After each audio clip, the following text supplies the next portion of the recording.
that jump, and it is a jump. You're jumping without a net for the most part. But if you believe in your process, you believe in your product, and you're passionate about it, we talked about what equates to success for us. And I think we're both on the same page, is that, if I'm happy doing what I'm doing, and I'm able to, put a roof over my head, go on vacation, that type of thing, and save for retirement, I'm successful. That equates to success for me. And this is just an avenue for me to obtain that, because I am very passionate about it. But, the challenges are always there. Getting customers to believe in your product and service, the services.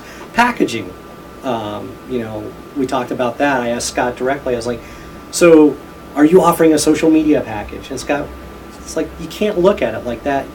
You got to look at it as providing, the product is getting them online, top of Google. That speaks to them. Don't talk, because at the end of the day, people aren't interested in the minutia of how you do it. I don't care how, my car was built. I care that my car is the car I wanted. It gets me from point A to point B safely. I don't care what kind of piston it has in it. I don't care, that it can do X, Y, and Z, as long as it does the base functions that I need it to do.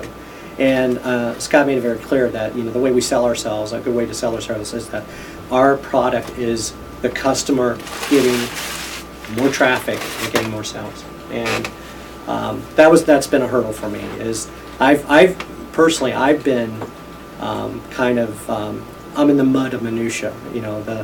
We offer, I talk to them about backlinks, and you just see the eyes start to glaze over.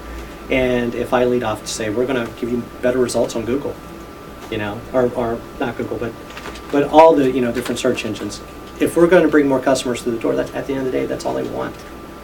Well, there's a really good points there, Scott, that you're bringing up a lot of different points. Number one, people ask me, what do you offer? We'll sit down and say, we get businesses to the top of Google. That's it. Was that SEO? We provide search marketing services. And I say Google because people can relate to Google, but you got to be careful about that. Because the last thing I want to say is on a Google search engine on your desktop PC, or the mobile aspects of it, or smart television searches. My first sales job was in Radio Shack, and they taught us something called a FAB, a feature, advantage, and a benefit. I didn't really understand it until I got into corporate sales, business to business. And it's the message that Scott's ultimately said here is what's important to the business owner. And that's the message that ultimately needs to be conveyed. And what is important to their business owner? In their world's all chiropractic or massage. Use the example of building a car. Well, the person that built that car that's out there knows about the pistons, can tell you about all the space gapments with this and this crankshaft, that, whatever. I have no clue. I do a great job at breaking cars, but not fixing them. But the fact of the matter is the guy that built that car would love to talk about all of that stuff. Right. And he would try to sell it and would glaze your eyes over. Absolutely. I wouldn't care. No, just like how we're passionate about our company and our service, we like to talk about that stuff, but they glaze over. Yeah. And so what's important to the chiropractor? More patience. It's as simple as that. They want to crack or adjust more backs. Sorry, sister. Chiropractors don't crack backs, right? I'm a firm believer in chiropractic care. But they want more adjustments. It's that simple. More dentists want to see more teeth. Mm-hmm. And if you walked into a dental office with a card that said that, what do you do, Scott? I get you more teeth. Oh, well, that's better than saying, we'll get you 1,000 backlinks a month. Right, exactly. Make their phone ring. Perception. Right. It just comes down to that. And another point that you brought up that I thought was fantastic, that since I've been an entrepreneur, I've been an entrepreneur since I was 17, but I started my first real business at 30. So since I've been about 30 years old, we'll say, I've learned the parallels between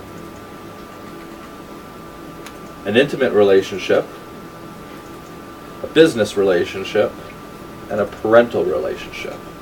So I see these 3 pillars, and I'm seeing all the commonalities on them. These aren't things that I was taught when I was 15 years old, which I'm trying to teach my children now. Right. And I'm still learning it, and it's still trying to grasp that. But it's relationships, and it's support. And whether, my 15-year-old daughter is going through a breakup and she's looking for support in a certain way, I can't offer her anything except my arms, Right. a hug, and an ear to listen to. You had mentioned the support that you have and you found to be able to make this jump. Mm-hmm. And I find that intriguing. It never dawned on me to go out and seek out support for tasks. I do it for other things in life, and I do it unconsciously in aspects of business, but I now want to bring that to the conscious level and recognize the value in that. I see it with children, I see it with significant others, I see it with business partnerships. But for you to recognize that and take that within yourself and have that moral support of a significant other. You had mentioned going and getting meetup groups. It's fantastic. The energy that you could absorb from that, the motivation that you can get from that, the stories that you can get from that. And so I encourage everyone that's listening to this and starting their business is to go to meetup.com and just give that a shot.